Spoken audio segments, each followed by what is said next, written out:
우리가 이런 어려운 가운데서도 믿음 굳게 붙잡고 이렇게 또 주일이 되면 하나님께 예배 드릴 수 있는 감사드리고, 또 이번 지금 이제 추석절이죠. 이런 또 명절도 우리가 맞이했고, 또 감사한 것은 우리 한인에서 아침에 보니까 또 정성스럽게 또 선물도 준비해서 아마 여러분들에게 나누어 드릴 것 같습니다. 우리 회장님께서 수고, 또 임원진 여러분 수고해 주셔서 감사드립니다. 꼭 그것이 값지고 훌륭하기보다 정성이잖아요. 너무 감사드리고, 또 한 가지는 우리 중앙동산에서 금년도에도 하나님 이렇게 날씨가 연기가 많이 나고 이래서 아마 여러분들은 생각지 못했던 걱정을 한 게 있었어요. 뭔가 하니 연기가 온 지금 하늘을 뒤덮는데, 우리 11가에 하나님께서 매년 봄이 되면 벌 패밀리를 보내줍니다. 신기하죠? 겨울 동안에 날이 춥고 그래서 죽고 없어지고 완전히 벌통이 엠티가 되는데, 한 4월쯤 되면 하나님께서 꼭 이렇게 패밀리를 보내줘요. 그래서 이제 그게 매년, 그래, 금년도에도 4월 달에 새 패밀리를 하나 보내주셨어요. 그래서 이제 웰컴했죠. 받아가지고 이제 다 집에 이렇게 정리해주고. 그런데 이번에 연기가 나고 이래서 이 벌이요, 제일 싫어하는 게 연기입니다. 왜냐하면 연기가 나면 불이 났다고 딱 인식하기 때문에 그때는 막 도망가기도 하고 숨기도 하고, 아니면 머리를 막 벌집에 넣고 이렇게 하거든요. 그래서 양봉가들이 연기를 이제 이렇게 좀 벌들 제압할 때 연기를 이렇게 좀 쏘아주면 완전 제압을 당합니다. 그래서 이번에 보니까 온 천지의 연기라, 이거 우리 11가의 벌들이 다 도망가지 않았나, 아니면 공기에 또 죽지 않았나, 저는 그런 걱정을 또 실제로 했어요. 그러나 이제 저희가 11가 말을 한 다음에 가나안 땅을 생각을 하고, 저는 개인적으로 이곳에서 아주 젖과 꿀이 흐르는 곳이 되면 좋겠다. 그래서 한때는 양도 몇 마리 갖다 놨었거든요. 그런데 제가 늘 양들을 곁에서 보살필 수 없으니까 한 몇 년 가지고 있다가 다 이제 정리를 해버리고, 이제 꿀이 이제 있어졌는데, 마침 어떻게 연결이 돼서 꿀통을 그때 2통인가 들어왔는데, 이게 겨울이 되니까 다 또 죽어버렸어요. 그래서 이건 이제는 희망도 없다 싶었는데, 봄에 패밀리가 들어온 거예요. 그래서 이제 그때부터 매년, 참 신기하죠. 매년 봄 되면 어디서든지 들어와요. 금년도에도 새 패밀리 들어왔는데, 이제 이번에 지난주 가봤더니 이 벌들이 살아있고요. 집마다 탁탁 꿀을 이제 채취해가 자기들이 이제 막 꽂혀서 가져와서 집안에다가 한번 넣고요. 이게 그렇습니다. 이 벌들이 이제 꿀을 가져와서 집에 먹이 넣는 곳이 따로 있거든요. 이제 알을 낳아서 새끼를 기르는 그 부분이 있고, 그 다음 또 꿀들을 저장하는 곳이 있고, 그 다음 또 꽃가루를 저장하는 곳이 있고, 이렇게 이제 있는데, 열어봤더니 먹이 넣는 곳마다 가득 채워놓고요. 그리고 이제 날갯짓을 합니다. 이제 꿀을 넣으면. 그러면 수분들이 날아가요. 그러면 아주 농도 짙은 정말 좋은 순도 높은 꿀이 딱 남으면 거기다가 뚜껑을 다 덮습니다. 벌들이요. 거기 밀랍이에요. 밀랍으로 딱 덮어놓고 이제 자기들이 겨울이 되면 이제 밀랍 뚜껑 열고 이제 겨울을 나고 먹고 하는. 그래서 열어보았더니 가득 채워놓고 뚜껑을 다 덮어놨어요. 그래서 하나님 감사합니다 하고 이제 다 이번에 해서 양이 많지는 않지만 우리 교인들 맛이라도 좀 보게 해야 되겠다 싶어서 나가실 때 가정마다 하나씩 가져가시고, 우리 학생들 혼자 계시더라도 가져가십시오. 그래서 공부하다 힘들면 그거 커피에 타서 마셔도 좋고요. 아니면 아침에 식빵에 딱 발라서 드시면 아마 새로운 그 기운 날 겁니다. 이거는 10일간은 아시는 대로 농장이 없기 때문에 전혀 약을 치지 않아요. 그러니까 아주 자연에서 로컬이잖아요. 그래서 굉장히 우리 몸에도 좋을 것 같아요. 그래서 맛도 보시고 감사도 하시고 하나님 주신 우리 중앙교회 주신 선물이다 생각하시고 가져가시기 바랍니다. 그래서 다시 한번 저는 감사한 그런 마음이 들었습니다. 오늘 읽은 이 본문을 보면 사도 요한이 기록한 서신이거든요. 요한 하면 예수님의 12제자 가운데 사랑을 가장 많이 받은, 그리고 본인이 받은 것만큼 또 사랑을 많이 나누어준, 강조를 했던 제자였죠. 사람들은 그래서 요한을 가리켜서 별명으로 사랑의 사도다 그렇게 부르고 있습니다. 그가 남긴 성경에 보면 요한복음 있죠. 요한 1서, 2서, 3서, 요한계시록, 사도 요한이 이렇게 여러 권의 신약 성경을 친히 기록을 했죠. 그리고 우리가 어릴 때 주일학교 때부터 우리가 많이 배우고 외운 성경, 신구약 성경 요절하면 요한복음 3장 몇 절이죠? 16절. 하나님이 세상을 이처럼 사랑하사 독생자를 주셨으니 이는 저를 믿는 자마다 멸망치 않고 영생을 얻게 하려 하심이라. 그것이 신구약 성경 요절인데 요한이 기록을 한 성경입니다. 그리고 또 요한 1, 2, 3서에 보면 하나님은 사랑이시다. 사랑을 많이 강조하고 있어요. 하나님은 사랑이시기 때문에 그 하나님께로부터 나오는 모든 것은 이 사랑에 기반을 두고 있습니다.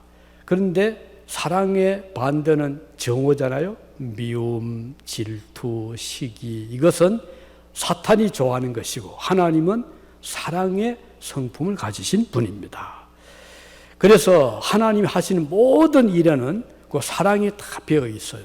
예를 들면 천지 창조, 우리 천지 만물을 보면 하나님의 사랑이 우주 만물에 다 이렇게 배어져 있거든요. 밤하늘에 수없이 반짝이는 저 별빛 속에서 하나님의 사랑이 나타나고 있고, 또 푸른 하늘을 보면 하나님의 그 높은 사랑을 우리가 생각하게 됩니다. 넓은 바다 지평선에도 창조주의 위대한 사랑이 나타나고 있죠. 빛나는 태양빛 속에서 그 사랑을 느낄 수가 있고요. 또 맑은 공기 속에도 하나님의 사랑은 숨쉬고 있는 것입니다. 우리 지난 주 며칠 동안 심한 이 산불로 인해서 여기 유진과 거리가 떨어져 있지만 온통 연기가 하늘을 뒤덮고 태양빛이 보이지 않고 이게 아침인지 저녁인지 모를 정도로 어두웠던 날들을 우리가 직접 겪었습니다. 참 이걸 보면서 하나님께서 그동안 주신 맑은 하늘, 공기, 태양의 빛, 이것이 얼마나 귀한 선물인가를 생각하게 되었습니다. 숨을 쉬기조차 힘들었던 그런 며칠 동안이었고, 또 이 연기, 이 얼음이 얼마나 심했는지 여러분 마당에 그 아스팔트 등을 보니까 온통 뒤덮여 있었고 심지어는 집 안에까지도 많이 들어와 있더라고요. 이걸 보면서 참 하나님께서 창조하신 원래의 이 세상은 정말 깨끗하고 아름답고 맑았다는 것을 생각하게 되었습니다. 그런데 이 창조의 질서가 무너질 때 산불이 나든 아니면 전쟁이 났든 이렇게 되면 그 창조 속에 나타났던 하나님의 사랑이 많이 가리워지게 되는 것을 볼 수가 있습니다. 우리는 이런 경험을 하면서 우리가 평소에 하나님께 감사하지 못했던 것을 되돌아보고 새롭게 마음을 가져야 되겠다는 다짐을 해봅니다. 당연히 우리는 생각하기를 뭐 하늘은 맑을 것이고 또 아침이 되면 맑은 태양이 솟아오를 것이고 그리고 또 그 밝은 햇살이 비칠 것이다. 이건 자연의 현상이다. 이렇게 생각하기가 쉬운데 그게 아니죠. 하나님께서 은혜를 베풀어 주시고 사랑으로 이런 만물을 주실 때 우린 그것을 받게 되는 것입니다. 자, 이런 일을 겪으면서 우리는 다시 한번 이 자연 은총, 이 창조 속에 담겨 있는 하나님의 무한한 사랑을 생각하게 됩니다. 우리가 매일 맑은 공기를 숨 쉴 수 있게 되는 것도 하나님의 사랑이고 깨끗한 자연을 누릴 수 있다는 것이 얼마나 하나님의 큰 은혜인가를 깊이 생각할 수 있는 기회가 되었습니다. 자, 이보다 더 큰 사랑이 있습니다. 자연에 나타나는 사랑보다 훨씬 더 깊고 오묘한 사랑이 있는데 그것은 바로 사람을 지으실 때 사람에게 쏟아 부어주신 하나님의 사랑입니다. 이 세상의 어떤 피조물보다도 인간에게 주신 하나님의 사랑은 정말 위대한 사랑입니다. 우리가 태어날 때 부여받은 지혜, 그죠? 우리 또 총명, 하나님의 놀라운 사랑의 선물입니다. 또 우리 인간에게 주신 그 어떤 모델이 뭘까요? 인간의 모델은 하나님입니다. 그래서 성경은 하나님의 형상으로, 그렇죠? The image of God, 하나님의 형상으로 우리가 지어받았다. 이렇게 성경은 우리에게 알려주고 있습니다. 이건 뭘까요? 하나님의 형상이 뭘까? 그것은 하나님의 거룩함, 하나님의 의로움, 하나님의 깊은 사랑, 이런 것들이 하나님의 형상이고 그것이 우리 인간에게 고스란히 이렇게 부여된 것입니다. 지난주 저는 우리 한국의 그 뉴스를 보고 참 마음이 아팠는데요. 저 강원도 저 바다를 끼고 있는 맑은 해변가로 한 가족이 휴가를 갔습니다. 어머니는 현직 판사였고 6살 먹은 아들 또 같이 간 사촌 남매 자매, 그래서 이제 그 식구가 갔는데 이제 그 바닷가에서 이제 모래성을 아이들이 이제 재미있으니까 쌓고 놀고 있고 어머니는 조금 떨어진 곳에서 그 아이를 지켜보고 있는데 갑자기 그 파도가 너울 파도가 있답니다. 이거는 꼭 바람이 막 불어서가 아니라 어떤 물결이 치다 보면 서로 부딪혀 가지고 이게 엄청난 그런 힘을 가지고 덮치는데 이 너울 파도가 난데없이 그 해변가 놀고 있던 아들과 또 사촌 자매를 덮쳐가지고 물속으로 휩쓸려 내려간 거예요. 이걸 보고 그 어머니가 얼마나 놀랐던지 정신없이 물속에 뛰어들어갔습니다. 아들을 건질 그 생각으로. 그런데 어머니도 그만 그 강력한 너울 파도에 휩쓸려가지고 물에 빠졌어요. 그래서 긴급 한국은 119죠? 119을 불러가지고는 구조대가 와서 건져냈지만 불행스럽게도 그 사람이 다 돌아오지 못하고 목숨을 잃었다는 그런 그 신문 기사를 제가 보면서 참 마음이 아프더라고요. 그리고 그 어머니의 숭고한 희생정신, 자녀를 위한, 이 자녀이기 때문에 목숨까지 던지면서 바다에 뛰어들어가지 않았겠습니까? 저는 이것을 보면서 이 부모의 사랑이 어디서 왔을까? 자기의 목숨까지도 조금 더 개의치 않고 바다에 뛰어들어갈 수 있는 그 깊은 사랑은 바로 그 원형이 하나님의 사랑이다 하는 것을 생각하게 됩니다. 하나님의 사랑이 나타난 그 그림자가 부모의 사랑이거든요. 부모의 사랑을 보면서 우리는 하나님의 위대한 사랑을 보게 되는 것입니다. 부모는 자녀들에게 하나님 같은 존재이잖아요. 자녀를 위해서 모든 것을 아낌없이 희생하는 부모와 같은 사랑이 바로 하나님의 사랑이라는 것입니다. 차이가 있다면 어떤 차이가 있을까요? 하나님의 사랑은 무한하고 한없이 크고 강력하고 넘치 못하심이 없는 데 비해서 인간의 사랑은 한계가 있다는 거예요. 제한적이라는 거예요. 아무리 해주고 싶어도 해줄 수 없는 것이 인간에게는 많이 있단 말이죠. 이제 말씀드린 대로 바다에 뛰어들어가서 하나님 같은 건져내죠. 근데 인간에게는 그 힘에, 역량에, 능력에 제한이 있기 때문에 마음이 아무리 그렇게 해주고 싶어도 해줄 수 없는 것이 하나님의 사랑과 인간의 사랑의 차이라 이렇게 볼 수가 있습니다.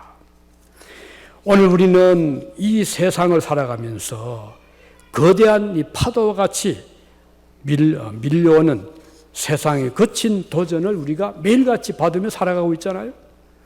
이 도전은 자연의 재해가 될 수 있고 질병이 될 수가 있고 또는 여러 가지 그 갈등이 될 수 있고 가난이 될 수가 있고 이런 여러 가지 우리가 겪으면서 매일같이 살아가는데 자, 이 세상에서 우리 그리스도인들이 당하게 되는 이런 온갖 종류의 고난들을 우리가 이제 겪으면서 오늘 본문을 보면 사도 요한은 말씀하기를 이 세상의 세력과 싸우는 전사들이 바로 그리스도인들이다. 이렇게 말씀하고 있습니다. 4절에 보면요.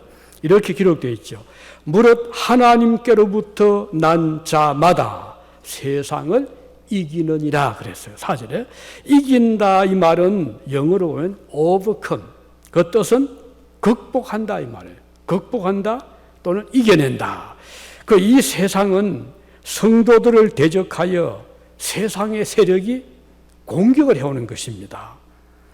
우리가 믿음을 지키려고 해도 세상 세력은 믿음을 회방합니다. 믿음의 가치를 떨어뜨립니다. 그래서 하나님보다도 세상을 더 좋아하게 만들어요. 그리고 세상이 참 아름답게 보이도록 각색을 시킵니다. 그 착각을 해요. 우리가 때때로 그 영화를 보면, 비디오를 보면 사람이 움직일 때 보이잖아요. 실제는 그게 착각이거든요. 그 사진을 수없이 찍어가지고 그걸 빨리 이렇게 돌리니까 그게 이제 움직이는 것처럼 보이는 것 뿐이지 실제로는 그 정물입니다. 딱 그 있는 상태를 막 찍은 거잖아요. 착각입니다. 인간은 착시를 많이 하는 거예요. 꼭 그렇게 신기루가 그렇잖아요. 꼭 보면은 사막 한가운데 숲이 있는 것처럼 보이고 아름다운 그런 그 자연이 보이는데 가보면 이게 착시입니다. 없는 거예요. 우리가 세상을 살아가면서 우리는 많은 착시 현상을 우리가 보면서 살아갑니다. 그래서 믿음 지키기가 참 힘들어요. 세상의 세력은 바로 우리의 믿음을 빼앗아 가도록 여러 가지 방법으로 우리에게 공격을 해옵니다. 그래서 이 세상을 살아가려고 하면 너무 편해 보이거든요. 가는 길이 넓어 보이고 또 즐거워 보이고. 그런데 믿음을 지키려 하면은 제약이 너무 많아 보이잖아요. 이거 뭐 이거 해라, 저거 하지 말아라. 뭐 주의를 또 뭐 지키고 교회 예배를 드려라. 또 뭐 하나님 위해서 뭐 이런 이 일을 해라. 그 들어보면은 굉장히 힘들어 보이기 때문에 엄두를 내기 어려워요. 여기 이제 그 성도들이 겪게 되는 유혹들이거든요. 믿음을 지키며 사는 길이 아주 어려워 보입니다. 쉽게 세상과 타협하며 살아가도록 세상은 유혹을 합니다. 특히 요즘 코로나 바이러스 탁 터지니까요. 타격이 얼마나 큰지 어디가 교회가 받은 타격. 물론 뭐 다 타격이 다 받죠. 개인적으로, 가정적으로, 뭐 학교, 사업, 직장 받지만 우리 교회가 받는 타격은 정말 큽니다. 우선 뭐죠? 교회 가면은 감염이 된다. 그런 두려움이 막 이제 우리 마음에 일어나게 되는 거예요. 그리고 예배를 뭐 꼭 이런 어려운 데 드릴 게 있느냐. 이런 때는 우리 목숨을 지키기 위해서 좀 중단도 하고 굉장히 합리화시키잖아요. 그러니까 마음 편하게 하나님과는 거리를 두게 되는 이것도 하나의 우리가 받는 도전입니다. 그래서 많은 사람들이 실제로 오늘 교회를 많이 떠나고 있습니다. 많이 떠났어요. 미국도 그렇고 한국은 말할 것도 없고요. 그리고 또 어떻게 합니까? 예배 참석하면 막 벌금을 또 막 매긴다고 하니까 이거 엎친데 참 겹친 격이에요. 그러니까 우리가 믿음을 지키기가 오늘날 정말 어려운 때를 우리가 겪고 있다, 이렇게 볼 수가 있잖아요. 영적인 전쟁터에 우리가 살고 있습니다. 이 싸움에서 우리가 지게 되면 믿음 생활에 큰 손실을 당하게 되는 것입니다. 진 자는 이긴 자 종이 된다고 했잖아요. 그래서 우리가 예를 들면 국가 간의 전쟁을 했을 때, 자, 패전 국가가 어떻게 되죠? 이긴 성전국의 요구를 들어줘야 돼요.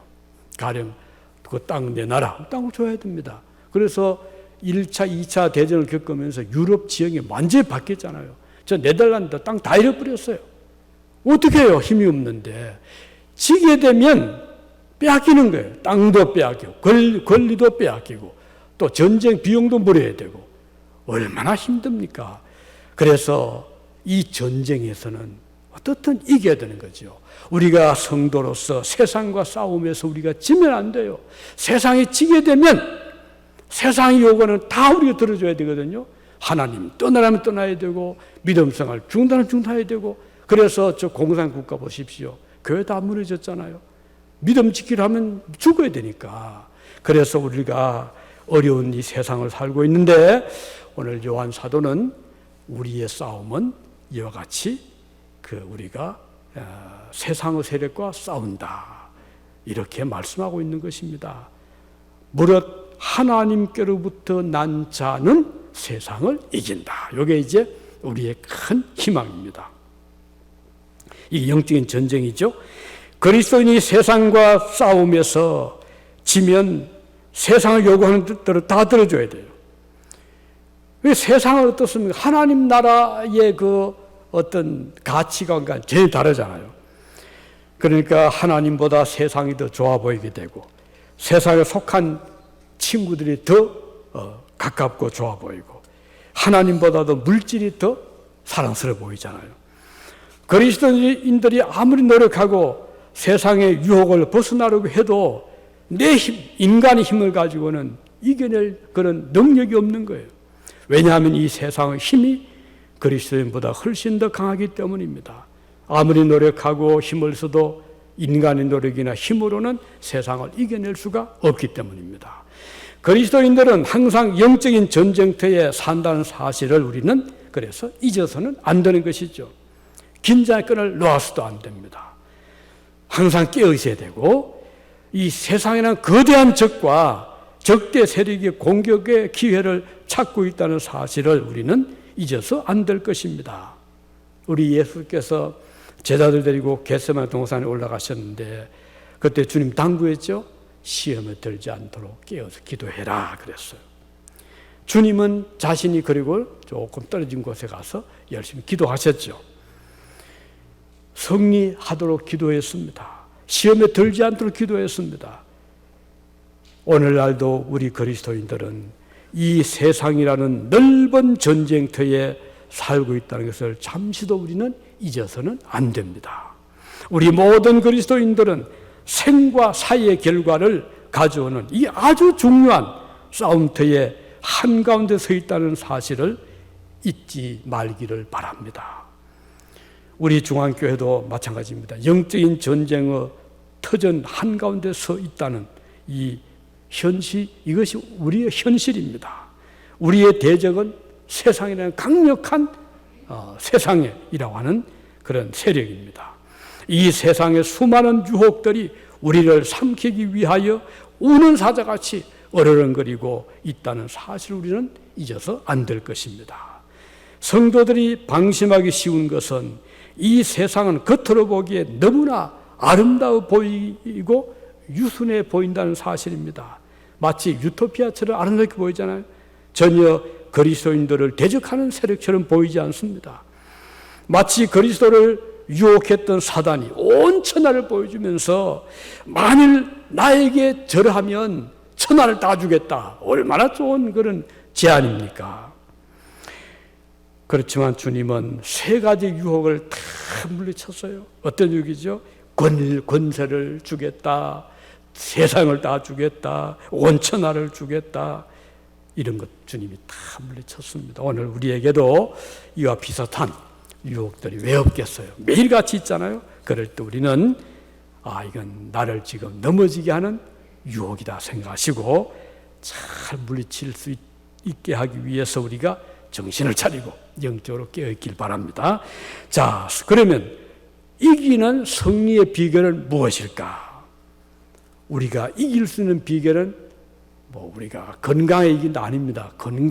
아무리 건강해도 영적인 싸움은 아무런 힘이 없어요. 또 나는 가진 것이 많으니까, 부자니까, 재벌이니까 그거 가지도 안 됩니다. 나는 유명 학자니까 철학도 많이 하고 과학도 많이 연구해서 그거 가지고 안 돼요. 지식 가지고도 안 되고 물질 가지고도 안 되고 나는 권력이 있대 빼기 좋다, 이거 가지고 안 됩니다. 성경에 보면 우리가 세상과 싸워 이기는 비결은 너희의 믿음이니라. 믿음의 힘이 위대한 것입니다. 이 믿음은 살아계시고 역사하시는 하나님을 의지하는 것을 의미합니다. 여러분 샌프란시스코 한번 가보신 분들 보셨죠? 들어갈 때 금문교 골든 게이트 브리지가 있죠. 아름답고 길고 아주 높아가지고 그 밑으로 지나가지 못하는 배가 없답니다. 그렇게 높이 해놓고, 그리고 기둥이 별로 없어요. 저 가운데 하나 있고 다 텅텅 비어 있어. 그래서 수많은 배들이 들락거릴 수 있도록 그렇게 설계된 다리인데, 이 다리는 특징이 현숙이라고 하죠. 현숙, 가는 철사를 막 이렇게 모아가지고 이걸 꼬았어요. 새끼처럼 꼬아가지고 아주 강력한 강철 철사 줄로 수없이 이 다리를 묶어둔 그런 특수한 다리입니다. 그래서 다리의 각 케이블은요, 27,572개의 강철 와이어로 꼬았답니다. 엄청나잖아요. 27,000개의 그런 강력한 철사줄로 새끼를 만든 거예요. 그래서 그 케이블의 길이가요, 13만 킬로미터. 지구를 한 바퀴 돌 수 있는 그 정도의 긴 그런 철사줄로 막 이렇게 연결시켜가지고 새끼를 만든 이 다리가 1300m 길이가 1.3km죠. 1937년 4월에 완공이 됐는데, 이 다리가 완공된 후에 신문 기자들이 설계했던 조셉 스트라우스라는 설계자에게 찾아와서 질문을 했습니다. 이렇게 아주 특수 다리를 설계하고 세웠는데 이게 얼마나 견디겠습니까? 한 100년 정도 가겠습니까? 이렇게 물었어요. 그랬더니 스트라우스가 대답을 하기를 100년 정도가 아니라 영원히 갈 겁니다, 이렇게 대답을 했어요. 지금까지도 아무 이상 없이 뒤틀리지도 않고 그대로 지금 다리가 놓여 있거든요. 자, 이 설계자는 자기가 설계한 강철로 된 수많은 철사줄로 새끼를 만든 강철 새끼가 얼마나 튼튼한가를 그는 알고 있었던 것이에요. 그 철사줄은 비가 와도 바람이 불어도 다리를 든든하게 붙들어 줄 것을 그는 믿었던 것이죠.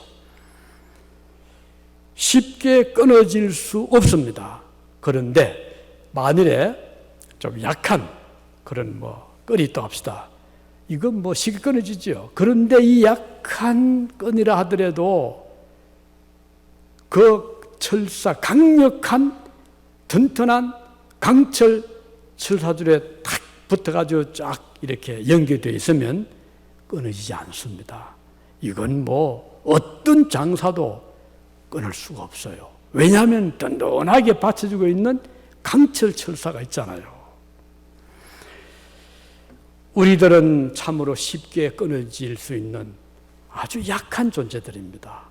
조금만 아파도 쓰러질 수 있고, 조금만 힘들어도 낙심하기 쉽고, 유혹 잘 받기 쉽고, 마음이 아침 저녁으로 바뀔 수 있어요. 우리 인간의 존재는 다 약한 존재, 먹고 갈대와 같다고 했듯이 그런 존재들인데, 그러나 우리가 튼튼하게 우리 자신을 지킬 수 있는 비결이 있습니다. 그게 뭐죠? 강력한 철사줄보다 더 강한 하나님의 능력을 우리가 의지하고 하나님께 우리 자신을 맡기면, 의지하면 아무도 우리를 꺾지 못합니다. 죽음도 끊지 못하고요, 사탄도 우리를 넘어지게 못하고요, 세상을 감당하지 못하는 능력자가 되는 것입니다. 아무리 그것은 세상 태풍, 회오리 바람이 몰아쳐도 그리스도의 강력한 능력이 우리를 붙잡아 줄 때 우리는 흔들리지 않고 끊어지지 않게 되는 것입니다. 우리는 약하지만 우리가 신뢰하고 의지하는 하나님의 능력이 우리를 안전하게 보호해 주시기 때문입니다. 주님과 우리들을 단단하게 묶어주는 것이 뭘까요? 바로 그것이 믿음이라는 것입니다. 믿음은 나와 하나님과의 관계를 딱 연결시켜 줍니다. 하나님께 우리 자신을 의탁하게 만드는 것이 믿음인 것입니다. 주님은 우리의 믿음을 귀하게 보시는 것이죠. 믿음은 폭풍이 몰아치는 바다 위에서도 베드로를 붙잡아 주셨잖아요. 믿음은 보이지 않는 것들을 보는 것처럼 증거하는 능력이 있습니다. 믿음은 아직 이루어진 일이 아닌 것도 이미 이루어진 것처럼 보게 하는 위대한 능력을 부여하는 것입니다. 그리스도인은 믿음으로 하늘의 세계를 볼 수 있습니다. 믿음으로 하나님을 분명하게 보고 그의 말씀을 듣습니다. 믿음으로 세상을 능히 이기고도 남는 힘을 얻게 되는 것입니다. 사람이 만든 저 골든게이트 브리지, 검문교도 저렇게 오래도록 그 자리를 지킨다고 한다면 그 검문교의 강철 철사보다도 몇천 배, 몇만 배의 힘을 가진 그리스도의 능력이야 얼마나 강력하겠습니까? 믿음은 세상을 이기게 합니다. 믿음은 모든 역경들을 물리치게 하는 위대한 힘을 발휘합니다. 믿음으로 여리고성이 무너졌잖아요. 오늘도 믿음의 사람들은 저 홍해바다 갈라지듯이 오늘도 믿음의 사람들은 세상의 모든 대적의 세력들을 완전히 물리치고 승리하게 될 것입니다. 이제 마지막으로 한 가지 더 말씀드리고 싶은 것은 믿음은 성도들로 하여금 능치 못한 일이 없게 한다. 참 귀한 말씀이죠. 우리 주님께서 말씀하셨어요. 마태복음 21장 21절에서 말씀하시기를 내가 진실로 너희에게 이르노니 만일 너희가 믿음이 있고 의심하지 아니하면 이 무화과 나무에게 된 이런 일만 할 뿐 아니라 이 산들을 들려 바다에 던지라 하여도 될 것이요. 그랬어요. 아니 어떻게 산을 옮깁니까? 그런데 믿음은 산을 옮긴다 그랬어요. 정말 대단하죠? 산을 옮길 만한 능력이 어디에 있습니까? 믿음은 가능한 것입니다.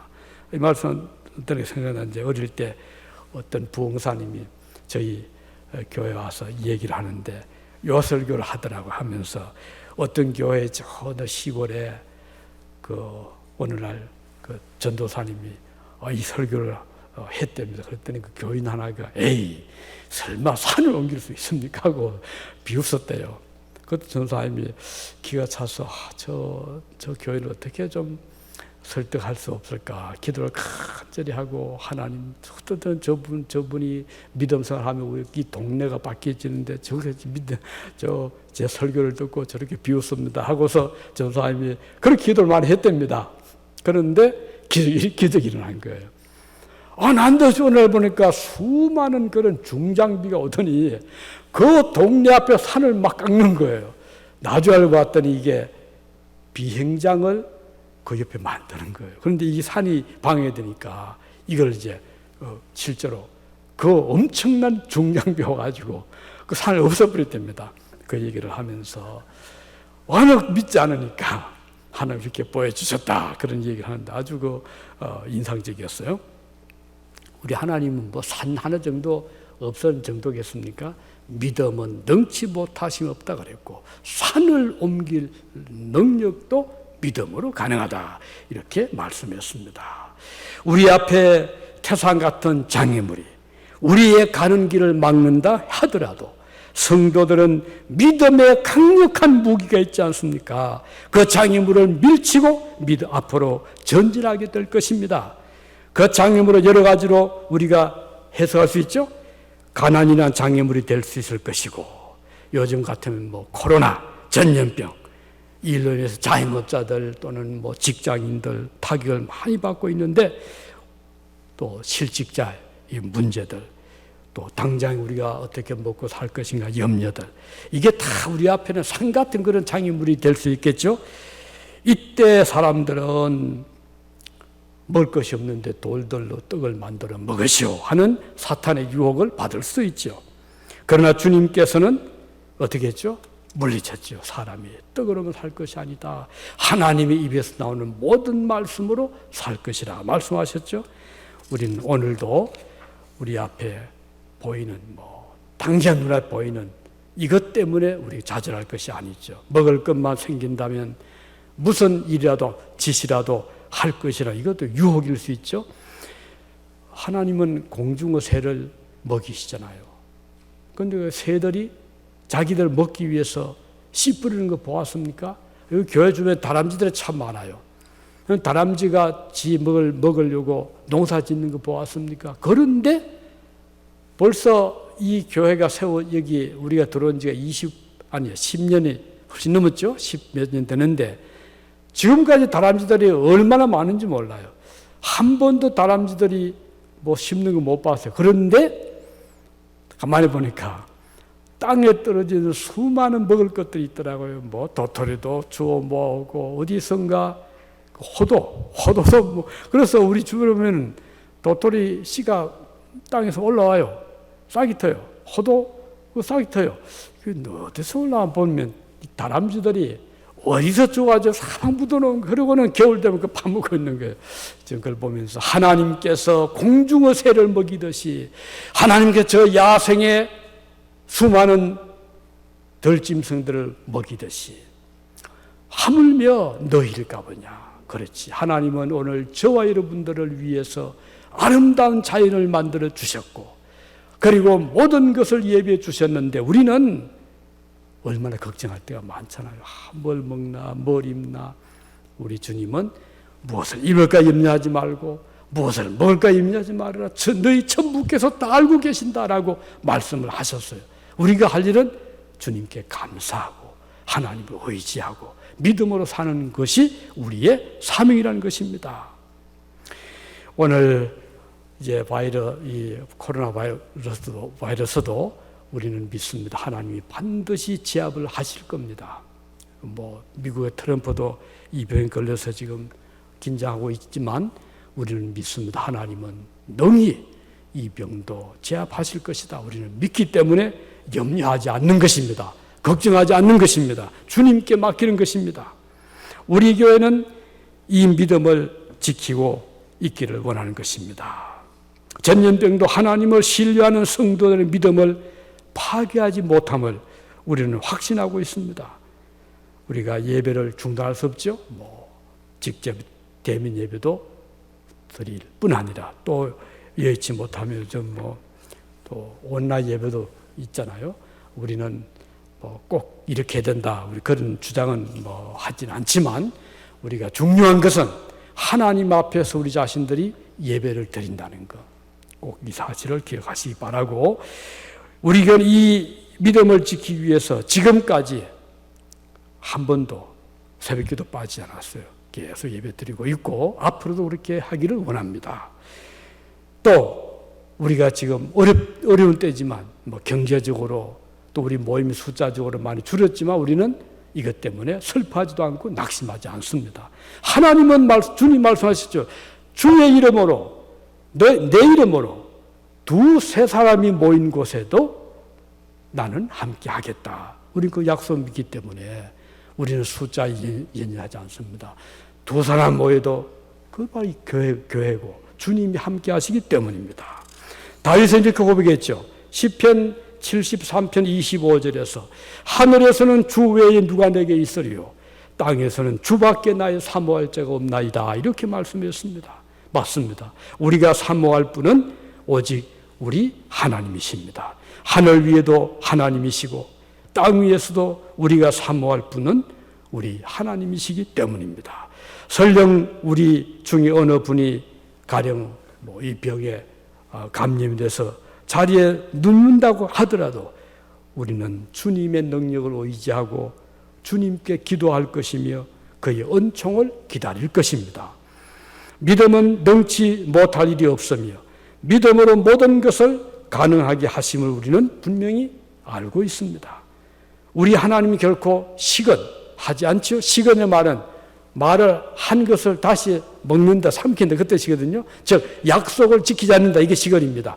우리 하나님은 시건하지 않습니다. 하신 약속은 반드시 지킵니다. 우리도 주님의 성품을 닮아서 우리는 가능한 대로 내가 어쩔 수 못하는 게 할 수 없지만 우리는 약속한 것을 지키기 위해서 최선을 다하는 자들이잖아요. 또 그렇게 해야 우리가 신임을 받잖아요. 하나님께서 만일에 말씀하셨다가 그냥 거두어버리고 잊어버리면 누가 하나님 믿겠습니까? 천지가 없어질지라도 율법의 말씀의 1.1핵도 땅에 떨어지지 아니한다. 우리 같으면 토시 하나 떨어지지 않고 하나님은 그대로 지키신다. 그런 뜻이 되는 것입니다. 세상을 이기는 것은 믿음입니다. 칼이 아니고 창이 아닙니다. 골리앗의 그 육중한 무기도 다윗의 물맷돌을 이기지 못했잖아요. 다윗은 나이도 어리고 몸도 왜소했지만 그의 속에는 믿음이 있었잖아요. 믿음으로 골리앗을 대할 때 골리앗이 속수무책이었어요. 오늘 우리가 가진 것은 물맷돌 같은 작은 보잘것없는 것일 수가 있습니다. 그러나 우리는 이것은 위대한 힘을 가지고 있으면 우리는 믿는 것입니다. 세상 사람들이 자랑하는 권력이 아닙니다. 많은 재물이 아닙니다. 우리에게는 능력의 믿음이 있는 것입니다. 이 세상을 능히 이겨낼 수 있는 그 위대한 믿음이 오늘 저와 여러분들을 더 강하게 하실 것을 믿습니다. 믿음으로 승리하시는 우리 모두가 되시기를 바랍니다. 기도하시겠습니다.